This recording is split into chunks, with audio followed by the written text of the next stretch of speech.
Hello, and welcome to a series where I read short, spooky stories. Whispers of Blackwood Manor. The Blackwood family had lived on the outskirts of Ravenshade for over 2 centuries. Their towering manor loomed over the dense, mist-laden forest, its windows like hollow eyes staring into the dark unknown.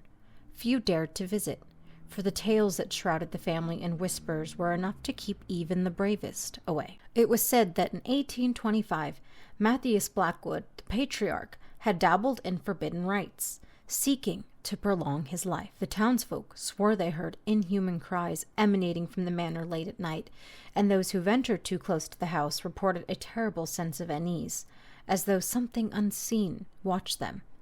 Then, one night, the entire Blackwood household vanished without a trace. The manor sat abandoned for decades, rotting in the cold silence of the forest.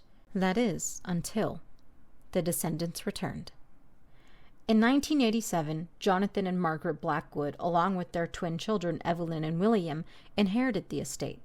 Despite the town's warning, they moved in, eager to reclaim their legacy.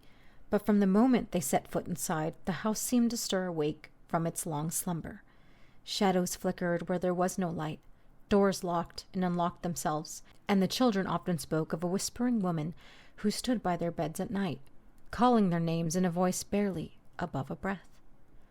Margaret dismissed it as childish imagination, but Jonathan felt something was terribly wrong. He pored over old records, uncovering the fate of his ancestors. Matthias had indeed delved into the occult, and his rituals had bound the family to something far older and far hungrier than mere human souls. The contact had never been broken. Instead, it lay dormant, waiting for the Blackwoods to return. The nights grew worse. Evelyn woke screaming of hands pulling at her from underneath the bed. William spoke in his sleep, uttering words in a language no one understood. Then came the night when Margaret found their daughter standing at the edge of the forest, barefoot and cold, staring blankly into the trees. When asked what she was doing, Evelyn simply whispered, "She's calling me. She says it's time." Jonathan knew they had to leave. He spent days researching ways to sever the Blackwood curse, but nothing seemed to break the bond. Desperation led him to the basement, a place the family had avoided since moving in. There, he found an ancient altar, the air thick with decay and something far worse than rot. At its center lay a book, its pages inscribed with dark, writhing symbols. As he turned the pages, he felt his breath hitch.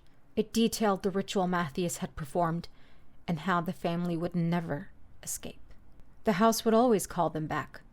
That night, the whispers grew deafening. The walls seemed to close in, the very air trembling with unseen forces. William vanished from his bed. Margaret's screams echoed through the halls as she found his empty room, his blankets still warm. Evelyn stood at the top of the stairs, her eyes pitch black. "He's with her now," she said in a voice that was not her own. Jonathan ran, dragging Margaret with him, but the door slammed shut. The windows cracked and shuddered. The whispers became voices, dozens, hundreds, screaming for them to stay. Shadows stretched from the walls, clawing at their clothes, dragging them back into the dark. By morning, the Blackwood Manor was silent once more. The house stood as it always had, its windows hollow and lifeless.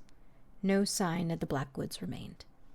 And deep within the walls, the whispers began again, waiting for the next to come home.